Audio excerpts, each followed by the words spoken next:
Olá, povo de Deus, veja esse vídeo do canal Apenas Minha Opinião, desse irmão que tem uma influência muito grande aqui no YouTube, quando ele dá as opiniões deles que acontece no mundo ou tempo histórico.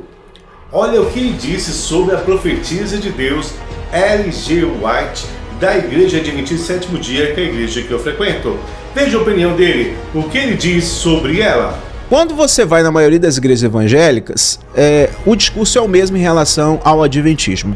Que Ellen White é uma falsa profetisa, que a igreja adventista é uma seita, que lá prega falsas doutrinas, que isso e aquilo e tal. Olha, eu tenho muitas críticas à igreja adventista, no entanto, se a gente for falar em termos bíblicos, termo bíblico, estou falando bíblico, tá? Se formos para sermos 100% bíblicos, dentro do contexto evangélico protestante que nós temos hoje, podemos dizer que a igreja adventista é que mais se aproxima. E olha que eu não sou adventista, deixando bem claro aqui, ok? Há um erro muito grave por parte da igreja evangélica de achar que profetas só existiram no passado. Eu sempre tive uma visão. Estou falando aqui como cristão, estou dando uma visão pessoal aqui, inclusive como teólogo. Há uma visão muito equivocada da igreja evangélica atualmente de acreditar que só houve profetas ali naqueles tempos bíblicos. O que é um profeta? Um profeta é aquele que recebe uma mensagem de Deus para passar para as pessoas. Nos dias de hoje também existem profetas. Se é para ser bíblico, a própria Bíblia diz que no fim dos tempos, os velhos profetizarão, os jovens terão sonhos.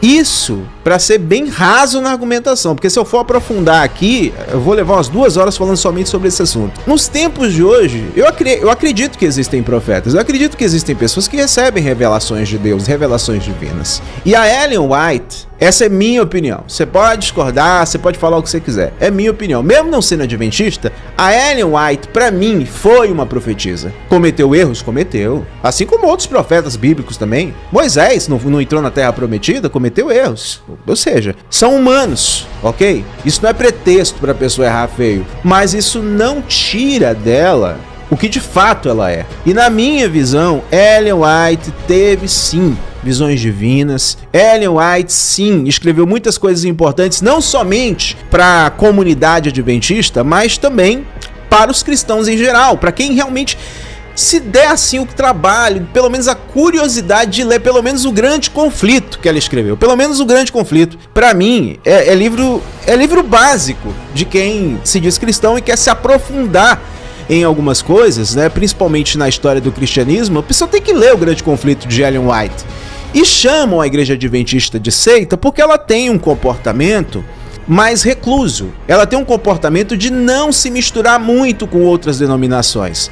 Então as igrejas evangélicas em si começam a chamar os TJs, os Mormons, os adventistas, tudo de seita. Como se a igreja evangélica não tivesse comportamento de seita. Vamos lá, o que é seita? Essa palavra, em seu contexto, ela não é uma palavra pejorativa no seu contexto semântico. Seita vem de secto, que significa separado, algo bem similar com a palavra santo, que significa separado, afastado, escolhido, guardado em um lugar especial. Não é qualquer pessoa que chega. Então, seita vem de secto, ok? Então, de separação, de pessoas separadas. É um grupo separado dentro do contexto semântico da palavra. No entanto, com o passar do tempo, nós tivemos o quê? A pejorativação dessa palavra. Essa palavra ela foi transformada em algo ruim por conta de determinados grupos. Grupos que fazem coisas ruins, grupos que fazem coisas extremamente ocultas e não deixa ninguém saber o que rola lá dentro, logo gera desconfiança. O que aquele grupinho tá conversando ali? Eles são muito sectos, eles são muito separados, uma seita.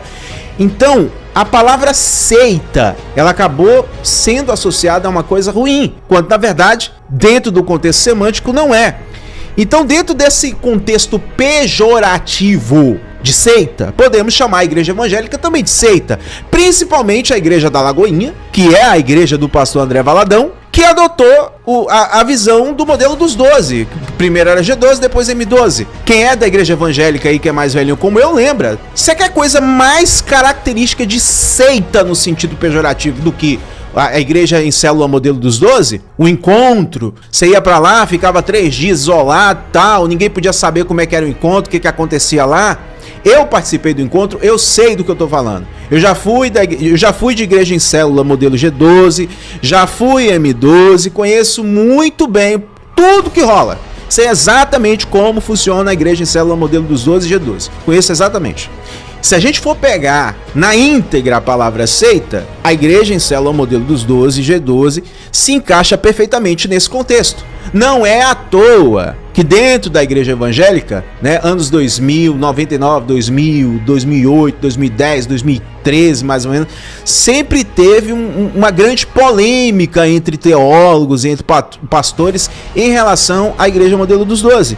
E fora a questão do G12, você tem também o outro comportamento sectário da igreja evangélica, que é bem parecido com o do judaísmo às vezes. Nós só aceitamos santos aqui, sendo que a mensagem de Cristo é para que todos se aproximassem. O papel da igreja de Cristo é acolher a todos da forma que eles estão. Mas a igreja evangélica, ela criou uma série de regras e doutrinas que nem ela mesma consegue cumprir.